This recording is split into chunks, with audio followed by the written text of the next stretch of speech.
Good morning, students.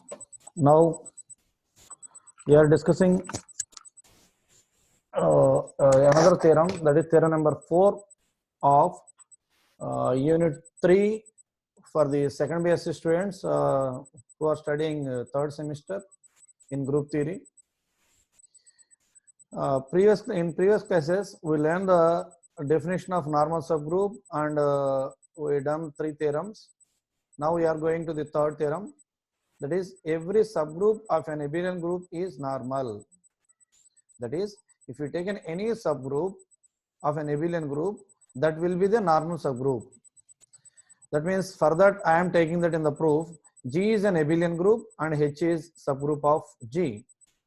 Okay, are you following that? What is that? I am taking that G is abelian group and H is subgroup of G. This subgroup H, we have to prove that this subgroup H is normal. For that I am taking that X belongs to G and small h belongs to capital H. Now I am producing X, H, X inverse. We know that G is a group. G is group means G satisfies 4 laws. What are they? Closure, associative, identity, inverse. By using inverse law, we can say that for X belongs to G, X inverse is also belongs to G, because by inverse law, X inverse is also in G. And also we have H belongs to H. That means H X inverse is also in G. What is G? G is an abelian group, and that means it is satisfying abelian law. For that I am writing that for X H X inverse, X X inverse H, that is the first one X is as it is, and the second and third one H X inverse replaces with X inverse H by using abelian law in G. What about X X inverse? By inverse law, X X inverse becomes E. Okay, what H as it is? EH. What about E? E is the identity. That means EH is equal to H by identity law. Where is small h? We know that small h belongs to capital H. That is, we are writing here, small h belongs to capital H. That means small x H X inverse belongs to capital H for all x belongs to G. That means H is normal subgroup of group G. Theorem 4 is over. Next we go to the theorem number 5. What is the theorem number 5? If G is group and H is subgroup of index 2 in G, then prove that H is normal subgroup of G. That means H is a subgroup with index 2. What is the meaning of index 2? That means this group G has only 2 left or 2 right cosets. That means G has only 2 cosets. They may be either left cosets or 2 right cosets. That is the meaning of index 2. If it has index 3, means it has only 3 right cosets or only 3 left cosets. That is the meaning of the index 2. Okay, right?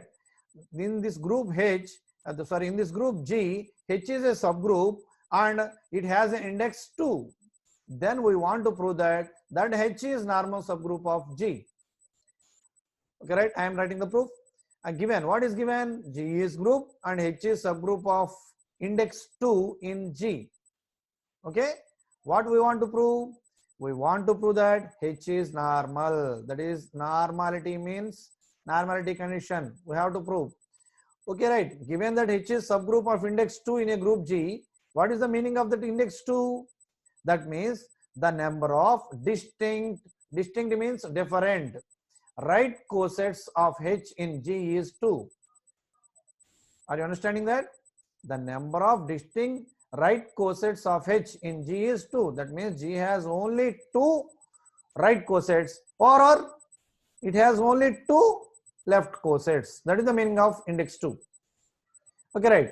Now I am taking that X belongs to G. X is in G. G is the big set. What about H? H is in G. H is subgroup of G, means H in G. X belongs to G means either X belongs to H or X does not belongs to H, because G is the bigger set than the H. X lies in G means X may lies in H or X may not lies in H. If it lies in H, we can write as X belongs to H, or it not lies in H, we may write as X does not belongs to H. We have to prove this theorem, that is H is normal. We have to prove H is normal in these two cases. For that I am taking the first case, that is if X belongs to H. We know that that is in the first theorem of the unit 2.2 in this group theory. A belongs to H if and only if AH is equal to H is equal to HA. By using that theorem, I am writing that if X belongs to H, we can write as XH is equal to H is equal to HX. That means each left XH means left coset, HX means right coset. Each left coset is right coset. Each left coset is a right coset. Then what happens by known theorem? H is normal subgroup. Then the theorem is over. X belongs to H, then the theorem is over. What about if X does not belong to H? If X does not belong to H, these two is not happen. That means HX is not equal to H and also XH is not equal to H.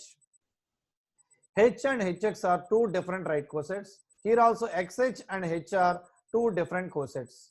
Okay.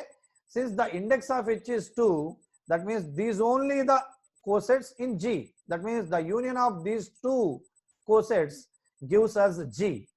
That means G is equal to H union HX or XH union H is equal to G. Okay, I am writing that here. H, the combination of HX union H, then the union of HX union H gives the big set G, because G has index 2. That means only two cosets. That means these two cosets union gives G. And also for these two also applicable. These two cosets union XH union H also gives G. That means these two are equal. That means we can say that H union HX is equal to H union XH means HX is equal to XH. Is it right? HX is equal to XH. That means each right coset is equal to left coset. Each left coset of H is right coset of H in G. By known theorem, H is said to be normal subgroup of G. We are writing this theorem for X belongs to H and also X does not belong to H also. In these two cases, in X belongs to H, XH is equal to HX. If X does not belong to H, HX is equal to XH. Therefore, each left is right in these two cases. X belongs to H case also, X does not belong to H case also. We get this right coset is equal to left coset. That means H is normal subgroup of G. Okay, right, students? The theorem 5 proof is also over. Now we go to the theorem number 6. What is that? Prove that intersection of any two normal subgroups of a group is normal subgroup. Dear students, now we are taking the two normal subgroups H and K be two normal subgroups of group G. We want to prove that the intersection of these two normal subgroups H and K is also normal subgroup. That means H intersection K is also normal subgroup of G. Now I am taking that X belongs to G and small h belongs to H intersection K. Small h belongs to H intersection K means small h belongs to capital H and also small h belongs to capital K. Is it right, students? For the intersection means H belongs to both H and K. I am writing that H belongs to capital H and small h belongs to capital K. That means this H belongs to capital H and capital K. Now I am using that X belongs to G. We have that X belongs to G. Small h belongs to capital H. H is normal subgroup. What is the definition of normal subgroup? X, H, X inverse belongs to H. Is it right? By using the definition of the normal subgroup, I am writing like that. Now, we already have X belongs to G and also H belongs to K. Is it right? We have H belongs to K. What is that K? K is normal subgroup. We are taking that K is normal subgroup. By the definition of the normal subgroup, X, H, X inverse belongs to K because K is normal subgroup. This X, H, X inverse belongs to H and also K. That means X, H, X inverse belongs to H intersection K. X belongs to G, H belongs to H intersection K. Then we got that X, H, X inverse belongs to H intersection K. By the definition of the normal subgroup, clearly H intersection K is a normal subgroup of G. Thus the theorem 6 proof is also over. Here is a small note.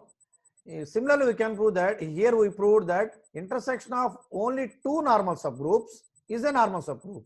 Similarly, we can prove that arbitrary collection of normal subgroups, the intersection of arbitrary family of normal subgroups is also a normal subgroup. Means if you have taken two or more normal subgroups, then their intersection is also a normal subgroup.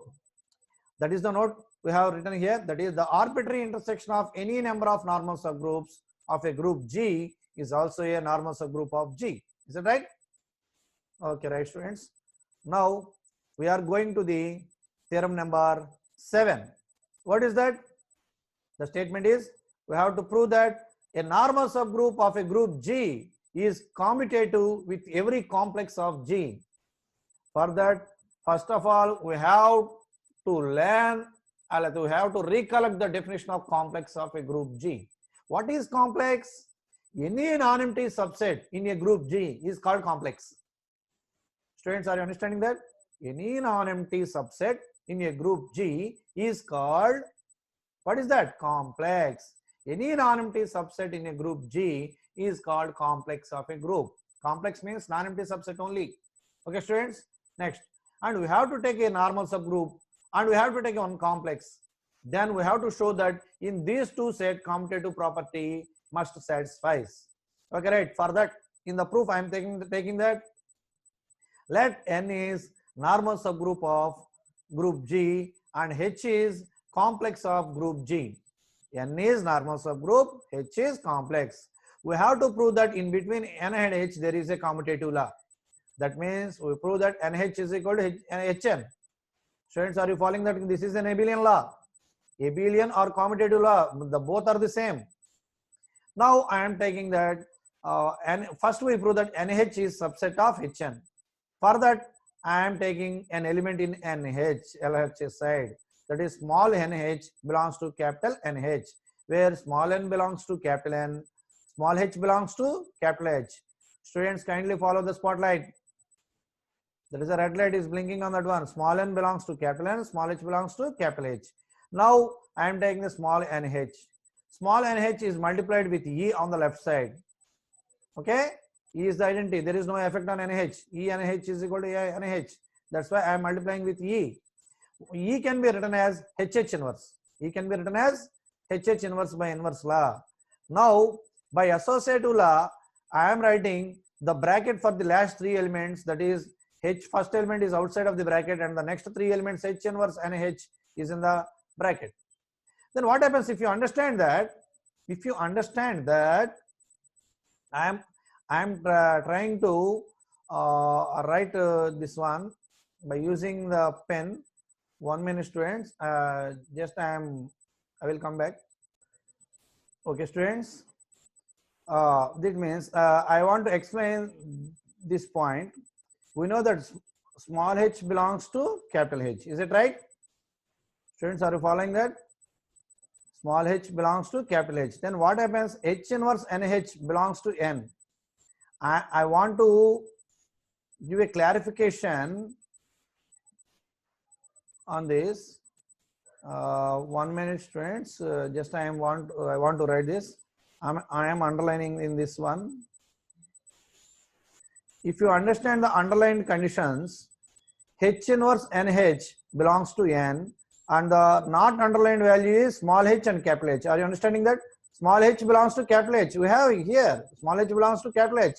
So I am writing the small h belongs to capital H. Then what about H inverse NH? This belongs to N. I have written like that. How it was happen? I am explaining in this bracket. Small h is in capital H. We know that small h is in capital H. What is small h? H is complex. That means it has a binary operation. That means that H inverse is also in H. H inverse is also in H. N belongs to N. What is that? N belongs to N. N belongs to N and N is normal. Then what happens? I am trying to write this by using pen. Just 1 minute, students. That means H inverse belongs to H, N belongs to N, and N is normal subgroup. That means H inverse N, H inverse whole inverse belongs to N. That means H inverse NH belongs to N. Okay, right? This means NH, small NH is taken in capital NH, and the small NH belongs to HN, capital HN. That means NH is subset of HN. Similarly, now we prove that HN is contained in NH. For that, I am taking an element in HN. That is, small HN belongs to capital HN, where small h belongs to capital H and small n belongs to capital N. Now HN is equal to, HN can be written as HN into E. E can be written as H inverse H. HN, H inverse H. By the associative law, HN, I am applying for the first three elements in a single bracket, that is HN, H inverse in the bracket, and H, small h in the outside of the bracket. What about HN, H inverse? By N is a normal subgroup, that means HN, H inverse belongs to N. And what about small h? Small h belongs to capital H. That means that small hn belongs to capital NH. Hn belongs to capital Hn. Here Hn belongs to NH. That means Hn is contained in NH. From 1 and 2, what is 1? NH is contained in Hn. What is 2?